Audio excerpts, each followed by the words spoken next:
हमारा पहाड़ी क्षेत्र अर्थात हिमालयी रीजन दुनिया भर में अनेक चीज़ों के लिए प्रसिद्ध है। इनमें से कुछ चीज़ें तो ऐसी भी हैं जिन पर हर किसी के लिए विश्वास कर पाना आसान नहीं है। ऐसी ही कुछ जगहों में से एक जगह है हमारे पास भोलेनाथ का कैलाश पर्वत। तो नमस्कार दोस्तों, मैं हूं अंशुल त्रिपाठी और आप सभी लोगों का मिस्टीरियस टॉपिक की एक और फ्रेश वीडियो में मैं हार्दिक स्वागत करता हूं। पौराणिक ग्रंथों के अनुसार जो कैलाश पर्वत है उसको भगवान भोलेनाथ का निवास स्थान माना जाता है और ये भी कहा जाता है कि ये जो पर्वत है ये कोई आम पर्वत नहीं है, ये गोल्ड और रूबी के क्रिस्टल से मिलके बना हुआ है। और जो कैलाश शब्द होता है उसका अर्थ भी क्रिस्टल होता है।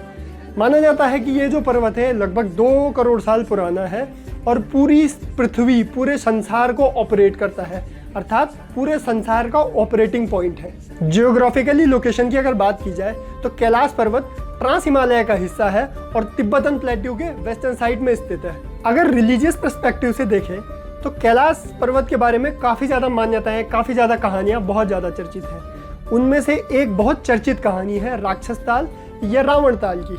आप सभी लोग जानते हैं जो लंकेश था, जो रावण था, वो भगवान भोलेनाथ का अनन्य भक्त था। तो एक बार उसने कुछ शक्तियों को प्राप्त करने के लिए भगवान भोलेनाथ की तपस्या की। अब काफ़ी समय उसने तपस्या की, लेकिन जो भोलेनाथ थे वो उसकी तपस्या से खुश नहीं थे।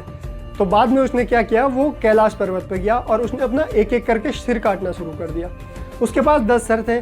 जैसे ही वो 9वां सिर काट के 10वां सिर काटने लगा तब तक भगवान भोलेनाथ ने उसको दर्शन दे दिया। अब भगवान भोलेनाथ से जो वो शक्तियाँ प्राप्त करना चाहता था वो शक्तियाँ तो उसने प्राप्त कर ली, लेकिन जो उसके 9 सिर काटने की वजह से कैलाश की जो धरती रक्त रंजित हुई, उस रक्त रंजन के कारण वहाँ पर एक ताल का निर्माण हो गया और इसी ताल को राक्षस ताल या फिर रावण ताल कहा जाता है। इस राक्षस ताल के बारे में भी काफ़ी ज़्यादा मत है जो कि प्रचलित है, लेकिन कुछ टाइम पहले कुछ साइंटिस्ट, कुछ रिसर्चर्स यहाँ पर गए और इस पानी पर रिसर्च की। तो उन्होंने ये पाया कि ये जो पानी है काफ़ी ज़्यादा सॉल्टी है जो कि ह्यूमन ऑर्गन्स को डैमेज कर सकता है। लेकिन पौराणिक कथाएं कुछ अलग ही बात करती हैं। पौराणिक कथाओं के अनुसार अगर कोई व्यक्ति यहाँ पर जाता है वो भी बिना श्रद्धा भाव के, तो उसके जीवन में आगे दुख और कष्ट भर जाते हैं। साथ ही साथ पौराणिक कथाएं ये भी कहती हैं कि ये ताल श्रापित है और इस ताल से दूर रहने की एडवाइस देती है। कैलाश पर्वत की यात्रा अभी केवल 2 लोग ही कंप्लीट कर पाए हैं। पहले तो महाराजा युधिष्ठिर जो कि सबसे ज्येष्ठ पांडव थे, और दूसरे एक बौद्धिस्ट मॉन्क मिलारेपा। महाभारत का युद्ध समाप्त हुआ, उसके बाद 5 पांडव हस्तिनापुर पहुंचे। वहां पहुंचते ही उन्होंने एक चीज महसूस की कि उन लोगों के पास सब कुछ है, राजपाट है, प्रजा सुखी है, लेकिन उन लोगों के पास मेंटल पीस नहीं है, मन की शांति उन लोगों के पास नहीं है। तो वहां पर 36 साल राजपाट करने के बाद उन्होंने ये डिसाइड किया कि अब स्वर्ग की ओर प्रस्थान किया जाए। स्वर्ग पहुंचने की सिर्फ एक कंडीशन थी कि व्यक्ति जीते जी स्वर्ग तभी पहुंच सकता है उसने जीवन भर अधर्म ना किया हो। लेकिन उन्होंने सभी ने यात्रा शुरू की।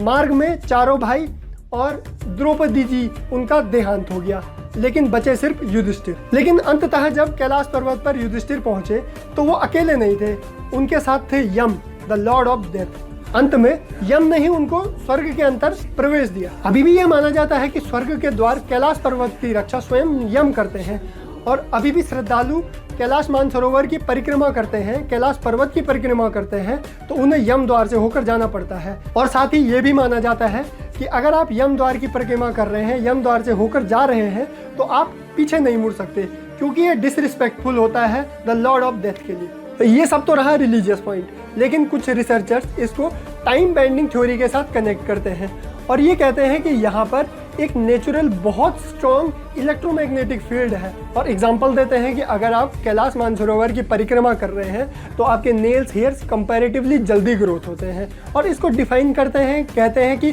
कुछ प्लैनेट्स पर, कुछ जगहों पर अलग अलग इलेक्ट्रोमैग्नेटिक पुल होता है, लेकिन कुछ लोग इसको कम्प्लीटली अलग स्पिरिचुअलिटी की तरफ देखते हैं और ये कहते हैं कि आप इस जगह पर कोई भी एक्टिविटी करते हैं, जैसे कि आप मेडिटेशन करते हैं, आप कोई जप कर रहे हैं, ये बहुत ज़्यादा इफेक्टिव होता है किसी अन्य जगह की तुलना में। कैलाश मानसरोवर का जो क्षेत्र है वो इंडिया, चाइना और नेपाल के बॉर्डर पे लगता है और सिक्योरिटी के पर्सपेक्टिव से चाइनीज़ गवर्नमेंट ने जो मेन कैलाश पर्वत है वहाँ पर जाना बैन किया हुआ है, क्योंकि जितने भी माउंटेनियर्स पहले वहाँ पर गए उन्होंने ये बताया है कि यहाँ पर रास्ते खो जाते हैं, क्योंकि ये जो पर्वत है अपनी लोकेशन और अपना स्ट्रक्चर बदलते रहता है, इसीलिए इस पर्वत को चढ़ पाना काफ़ी ज़्यादा मुश्किल है। ऐसे ही काफ़ी सारे मिस्टीरियस एंगल्स को अपने अंदर कैलाश पर्वत ने समेटा हुआ है। आई होप आपको ये वीडियो इंटरेस्टिंग लगी होगी, आपको ये इन्फॉर्मेशन इंटरेस्टिंग लगी होगी। अगर आपको इन्फॉर्मेशन इंटरेस्टिंग लगी तो प्लीज़ इस वीडियो को लाइक शेयर कीजिए और हमारे चैनल को सब्सक्राइब कीजिए।